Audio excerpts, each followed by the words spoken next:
సరే, రేపటి నుంచి ఇంకా నేను ఆఫీస్కి వెళ్ళాలి కదా, ఇక వెళ్దామా అని అనగానే నిత్య అక్కడి నుండి ఇద్దరు బయలుదేరుతారు. అలా గుణ తను అనుకున్నట్టుగానే తనకు అవసరమయ్యేంత డబ్బు మాత్రమే సంపాదించేవాడు. మిగిలిన సమయం మొత్తం కూడా తను మంచి జాబ్ తెచ్చుకోవాలని ప్రిపేర్ అవుతూ ఉండేవాడు. సమయం ఉన్నప్పుడల్లా నిత్యతో చాలా సంతోషంగా సమయాన్ని గడిపేవాడు. నిత్య కూడా గుణతో అలాగే సమయాన్ని గడిపేది.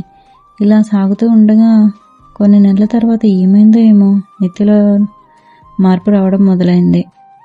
అది ఆఫీస్లో తనతో పనిచేస్తున్న సహ ఉద్యోగుల వల్లనో లేదా తను సంపాదించే డబ్బు వల్లనో తెలియదు, కానీ తను సంపాదించే తన జీతాన్ని మొత్తం తన జీవితంలోని ఎంజాయ్మెంట్లకి ఖర్చు పెట్టడం మొదలుపెట్టింది. కానీ ఇవేం తెలియని గుణ తన కోసం తన జీవితంలో ఉండబోతుంది అనుకుంటూ నిత్య కోసం చాలా కష్టపడేవాడు. అలా కొన్ని నెలలు గడిచిన తర్వాత నిత్యకి తన అలవాట్లతో పాటు కొత్త పరిచయాలు కూడా మొదలయ్యాయి. అలా తన పరిచయాలలో ఏర్పడిన ఒక స్నేహమే సాగర్. సాగర్ నిత్య పనిచేస్తున్న కంపెనీలో మేనేజర్.